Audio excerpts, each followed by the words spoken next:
सिर साठे रुख रहे तो भी सस्तो जान, बिश्नोई समुदाय का यही ध्येय वाक्य है जिसे लेकर वो पर्यावरण को तरजीह देते हैं। यानी कि सिर की कुर्बानी देने से भी अगर आप पेड़ को बचा लेते हैं तो इससे बड़ा आपके जीवन में कोई पुण्य नहीं हो सकता।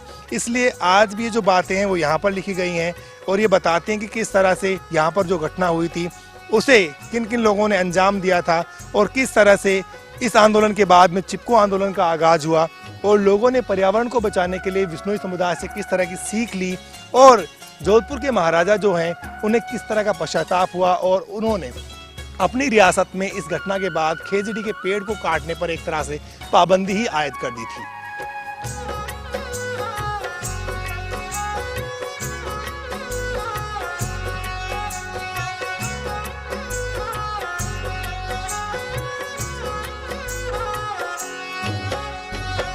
खेजड़ी के पेड़ों की बहुतायत के कारण इस गांव का नाम खेजड़ली पड़ा। इस धाम में भी खेजड़ी के पेड़ बहुत ज़्यादा हैं क्योंकि यहीं पर सबसे ज़्यादा खेजड़ी के पेड़ों को काटने का अभियान चालू किया गया था, लेकिन गांव के लोगों ने अपने आप को कुर्बान कर दिया, लेकिन एक भी खेजड़ी नहीं कटने दी। हारे थके बादशाह ने फिर अपना हुक्म वापस लिया और यहाँ पर आकर के माफ़ी मांगी, इसलिए इस गाँव का नाम खेजड़ली पड़ गया।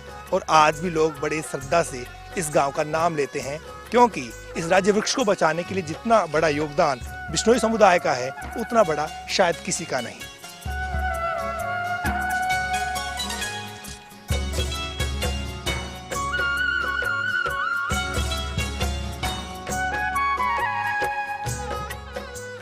और खेजड़ली में अब हम दर्शन करते हैं भगवान जंबेश्वर के मंदिर का, जिनकी प्रेरणा से ही बिश्नोई समुदाय में एक परंपरा चली कि उन्हें हरे दरख्तों को कभी नहीं काटना चाहिए। 29 जो नियम बनाए गए थे उनमें ये भी एक नियम था कि हरे वृक्षों को बिश्नोई कभी नहीं काटेंगे। इसलिए ये जो नियम कायदे हैं बिश्नोई समुदाय में बहुत ही अहमियत रखते हैं। ये सबसे पुराना मंदिर है जिसमें आप देख सकते हैं कि यहाँ पर पूजा अर्चना जो है जो भी आता है वो करते रहते हैं।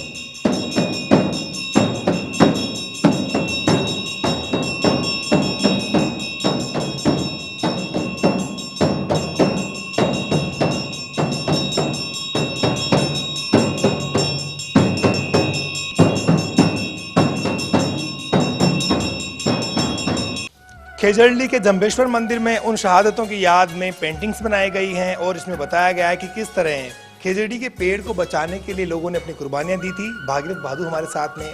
बहादुर साहब, ये जब जोधपुर महाराजा की सेनाएं आई तो किस तरह से यहाँ के लोगों ने इनका सामना किया और किस तरह से ये लोग पेड़ों के लिए अपनी कुर्बानी देते चले गए? मुझे आपको कहते बड़े गर्व से कहते बड़े ये हो रहा है कि हमारे समाज के अंदर प्रथम महिला अमृता देवी बिश्नोई जो कि यहाँ की रहने वाली थी, इनको मालूम पड़ा कि दरबार ने अपनी फौज को यहाँ भेजा है और फौज को इसलिए भेजा था कि हमारे यहाँ खेजड़ियाँ बहुत थी, तो खेजड़ियों को काट उनको क्या चूना तपाने के लिए किला बन रहा था और खेजड़ी को चूना तपाने खेजड़ी की, तो उन्होंने बोला कि सबसे ज़्यादा यही खेजड़ियाँ थी, तो यहाँ आकर के काटने लगे। तो हमारे सबसे पहले अमृता देवी बिश्नोई थी, तो उसने कहा था यहाँ क्या कर रहे हो, तो हम तो खेजड़ी काट रहे हैं। तो उन्होंने कहा था सिर साठे रुख रहे तो भी सस्तो जान, अगर सिर काटने के बाद भी हमारी खेजड़ी बच जाती है तो हमारे लिए बड़े गर्व की बात है। आप क्या मानते हैं किस तरह से यहाँ के लोगों ने जो है अपने आप को पर्यावरण से जोड़ा? क्या गुरु जंबेश्वर ने जो शिक्षाएं दी थी उनका ये असर था कि अमृता देवी एक बार आकर के खेजड़ी से चिपकी तो पूरा का पूरा गांव चिपकता चला गया और देखते देखते लाशों के ढेर लग गए?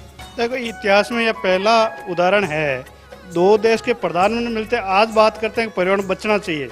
हमारे अमृता देवी बिश्नोई ने उस टाइम पेड़ पौधों के लिए 288 वर्ष पहले पेड़ के चिपके शहीद हो गई। अमृता देवी देखते देखते हमारे आजू बाजू के लोग, सारे बिश्नोई लोग 363 शहीद हो गए थे।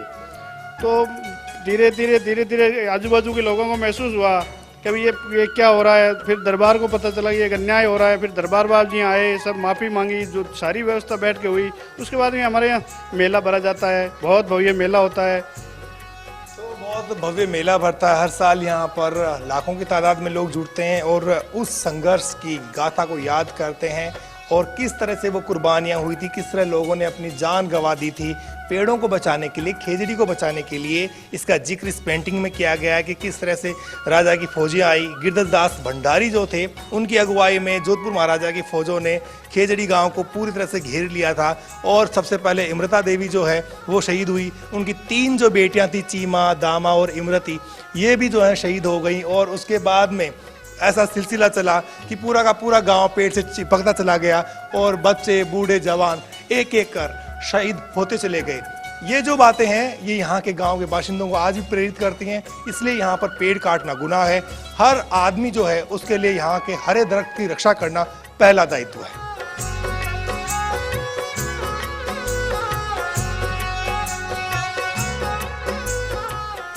स्कूल कॉलेजों के ड्रेस कोड की तरह खेजड़ली के जंबेश्वर मंदिर में भी ड्रेस कोड लागू है। अगर आप नीले वस्त्रों में हैं तो आप मंदिर के भीतर दाखिल नहीं हो सकते। अगर आप दाखिल भी हो जाते हैं तो आपको चरणामृत नहीं मिलेगा, यानी कि आप प्रसाद के हकदार नहीं हैं। आप लोगों ने इस तरह के नियम क्यों बनाए? क्या आपके गुरु इस तरह बता के गए थे कि नीला जो रंग है वो वर्जित रखा जाए मंदिरों से? ये हमारे 29 नियमों में शामिल है और ये सफ़ेद वस्त्र है, वो एक शांति का प्रतीक है। इसमें शांति भी रहती है, साफ सुथरा भी दिखते हैं, सफ़ेद ही सफ़ेद दिखता है, उससे एक पहचान बनती है अलग से। कोई सफ़ेद पहना हुआ है, सफ़ेद साफा, सफ़ेद धोती, सफ़ेद कुर्ता, सब सफ़ेद दिखेगा तो अलग से पहचान होगी कि ये बिश्नोई है, इसलिए अलग रखा है। बिश्नोई समुदाय है उसमें सफ़ेद का मतलब पवित्रता का प्रतीक माना जाता है, इसलिए बिश्नोई समुदाय के लोग जहाँ कहीं भी रहते हैं वो सफ़ेद को ही प्राथमिकता देते हैं। दूसरे जो रंग हैं, दूसरे जो रंग के जो कपड़े हैं उनके लिए इस धर्म में, इस समुदाय में कोई ज़्यादा जगह नहीं है।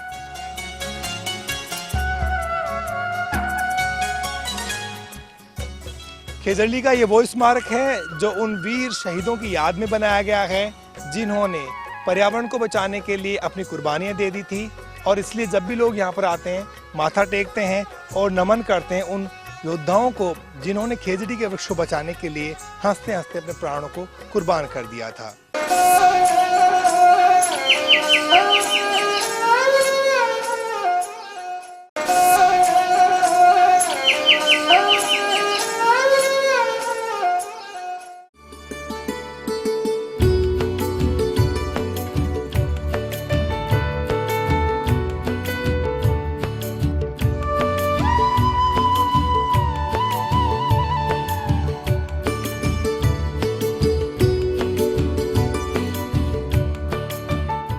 खेजड़ली के शहीद स्थल के बाहर स्कूल चलता है।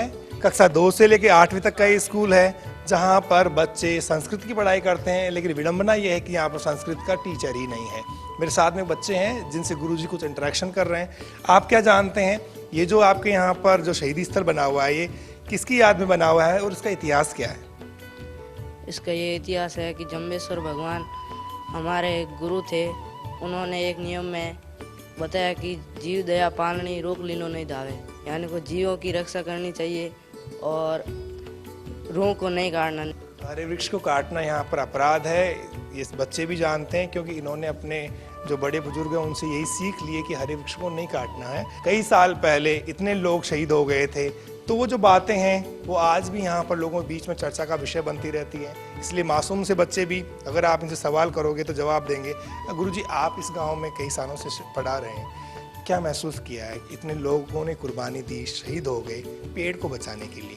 आज पर्यावरण के सामने बहुत बड़ी चुनौतियाँ हैं, पूरी दुनिया एक जगह बैठ रही है और संकल्प ले रही है कि भाई जो ग्रीन हाउस गैसेज है उनका उत्सर्जन रोकना है, कार्बन डाइऑक्साइड है, मोनोऑक्साइड है, उसने जीवन को खतरे में डाल दिया। तो आप लोग क्या ये मानते हैं खेजड़ली से प्रेरणा ली जाए तो पूरी दुनिया में समस्याएं खत्म हो जाएगी? पूरे विश्व में एकमात्र खेजड़ली में ही विश्व पर्यावरण मेला पड़ता है और ये विशेष रूप से इस गांव के लोग एक तो वन्य जीवों के प्रति, दूसरे वृक्षों के प्रति बहुत जागरूक हैं।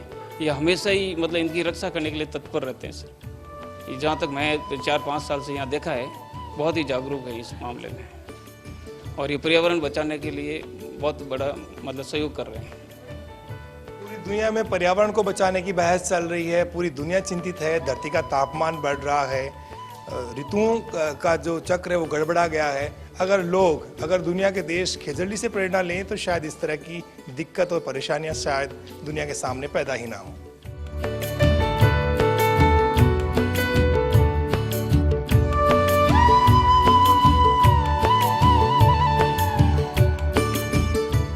आपके गांव के लोग जो है बाहर जाते हैं सड़कों पर शौचालय के लिए, गांव घर में अभी तक शौचालय नहीं बने आपके गांव में? बनाता ही नहीं है, ये तो गवर्नमेंट का है कानून, पर गवर्नमेंट बनाती नहीं है, इसके लिए जाता है बाहर। और क्या करने, बाहर तो जाना ही पड़ेगा। बाहर क्यों जाना पड़ेगा कि गांव के लोगों को अच्छा लगता है? गांव की बहन बेटी बाहर जाती है तो इतना अच्छा गांव है, इतने लोग क्या जो करते हैं, ये गवर्नमेंट का सूचना निकाल दी 12,000 रुपये में लेटरिन बाथरूम बनाते हैं, ये बनाता नहीं है, ये पैसा उठा के आप खा जाता है इसके लिए।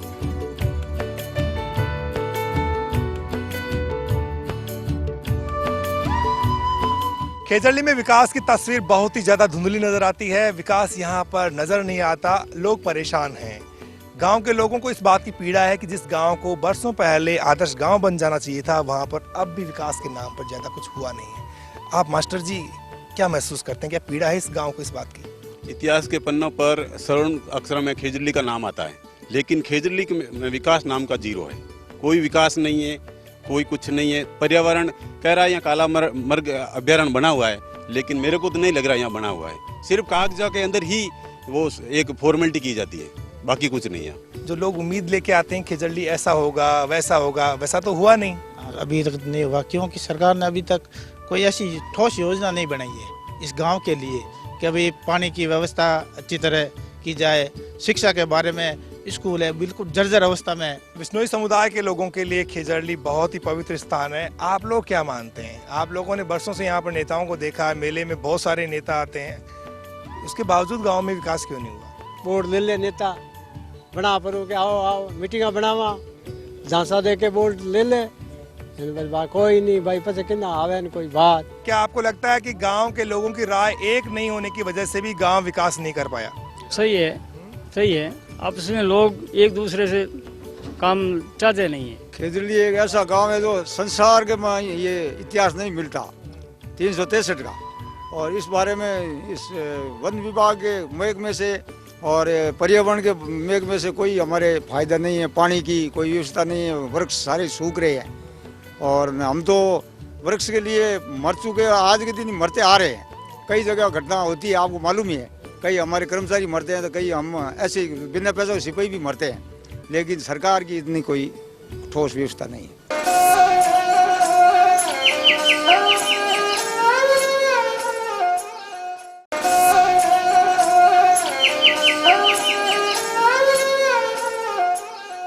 खेजड़ली के पास ही जाजीवाल धोरा है, यहाँ पर गुरु जम्भेश्वर का मंदिर है और यहाँ पर सबसे खास बात ये कि यहाँ हिरणों और इंसान के बीच गजब की दोस्ती है। महिलाएं तो यहाँ पर हिरणों को दूध भी पिलाती हैं। बरसों से हमने सुना है, पढ़ा है, लेकिन आज हम प्रत्यक्ष देख रहे हैं। इनको किस तरह से पालते हैं आप लोग? दावे हो तो इन्हें दूध पिलावा, चारों चरवा, बाजरी खिलावा, आटो खिलावा, रोटी खिलावा, इस तरह बच्चा न पाले जीवाने पाले।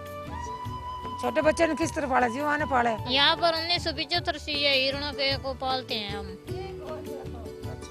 जब हमारे बड़े स्वामी आचार्य भगीरथदास जी यहाँ पर आए थे, उस समय ये 1975 में आए यहाँ से। यहाँ पर जाजीवाल दौरा पे हम हिरण की रक्षा करते हैं, मोर पक्षी जीव पर दया करते हैं हम। हमारे 29 धर्म के लिए एक धर्म है, उसमें लिखा हुआ है कि जीव दया पालनी। ये छोटे छोटे जीव जिनके माताएं नहीं है, इनकी किसी कुत्ते ने पकड़ लिया, आदि कोई शिकारी जानवरों ने मार दिया है, आज उनको हमारे पास में यहाँ रहते हैं और उनको आश्रय मिला हुआ है।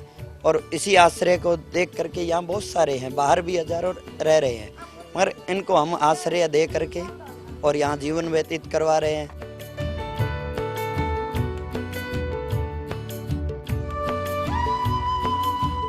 और सभी जीवों को जो भी यहाँ आते हैं उनको यही संदेश देते हैं कि प्रकृति से प्रेम करो, यदि प्रकृति छूट गई तो सब कुछ छूट गया। इन मासूम हिरणों ने अपने माता पिता को भले ही कहीं ना कहीं खो दिया हो, लेकिन यहाँ पर ये जो समुदाय के जो लोग हैं ये अपने बच्चों की तरह इन्हें पालते हैं, ये उनके संरक्षक की तरह इनकी जिम्मेदारी संभालते हैं, तमाम तरह की ज़रूरतें जो है इनकी वो पूरी करते हैं। और ये सिलसिला को 1-2 दिन से नहीं बल्कि सालों से चल रहा है।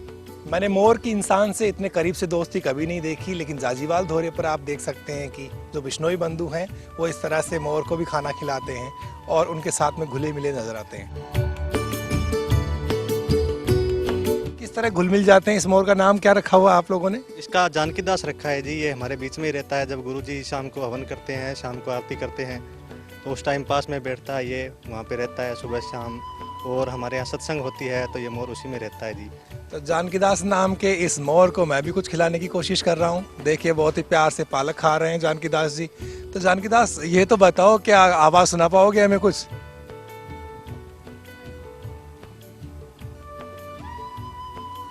लेकिन डर नहीं है, खौफ नहीं है, दहशत नहीं है। सबसे बड़ी बात है कि यहाँ पर जो वन्य जीव हैं वो खुलकर पूरी आज़ादी के साथ घूमते हैं और यहाँ किसी भी तरह का उन्हें डर महसूस नहीं होता और वो इंसानों के साथ ऐसे घुले मिले हुए हैं जैसे कि उनका सदियों का बड़ा नाता जुड़ा हुआ हो।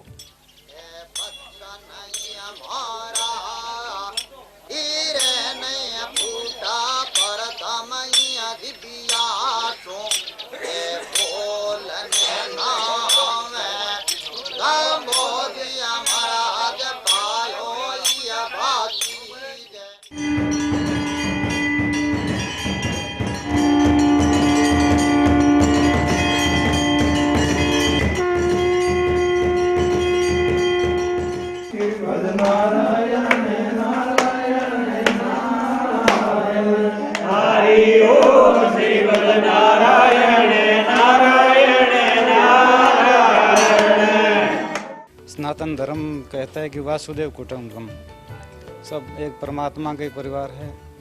तो लोग क्या इस चीज़ को भूल चुके थे। तो आज से 550 साल पहले जम्बेश्वर भगवान ने वही बात 29 नियम के रूप में समाज के सामने रखी। तो 29 नियम में एक ही नियम बना दिया कि जीवों पर दया करनी है। कोई भी जीव हो, हिरण नहीं, कोई भी जीव, उस पर दया करनी है।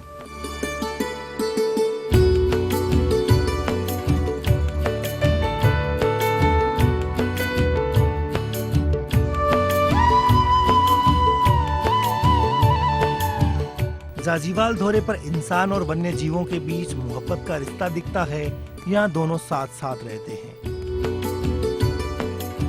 वन्य जीवों में इंसानी दखल का यहाँ कोई खौफ नजर नहीं आता और उन्हें एक दूसरे से जुदा करना मुश्किल ही नहीं, नामुमकिन सा लगता है।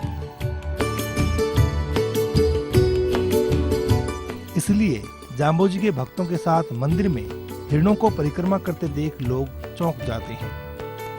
जाजीवाल धोरा वन्य जीवों का महफूज ठिकाना माना जाता है। शिकारियों पर एक तरह से आप लोगों की जागरूकता की वजह से बहुत लगाम लगी है। अब शिकार कम हुआ है, फिर भी कई लोग चोरी छिपे जो है इस तरह कोशिशें करते हैं, हरकतें करते हैं। तो उनके लिए आपका पैगाम क्या है? उनके लिए तो ये है कि जीवों पे दया करो। जैसे अपने शरीर में कांटा लगता है, कितनी वेदना होती है, तो उनको मारते हो, गला काटते हो तो कितनी वेदना होती होगी। भगवान ने अपने को खाने पीने के लिए दे रखा, तो क्यों मारो उसको? सबको जीने का अधिकार है, उनको मारो मत। जब जब भी वन्य जीवों के कुलाचों पर जिस किसी ने भी गिद्ध दृष्टि डालने की कोशिश की, बिश्नोई समुदाय ने उसे कभी नहीं बख्शा। फिल्म अभिनेता सलमान खान भी उनमें से एक है, जिन पर चिनकारा शिकार प्रकरण के लगे आरोप अब तक भी पीछा छोड़ने का नाम नहीं ले रहे हैं।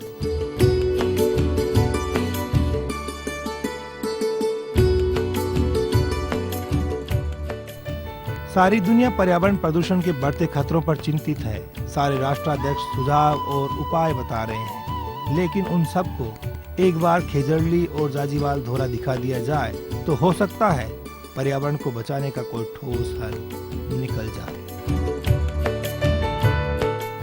आओ गांव चले में आज इतना ही। अगले रविवार फिर होगी आपसे मुलाकात। तब तक के लिए बाबूलाल धायल को दीजिए अनुमति।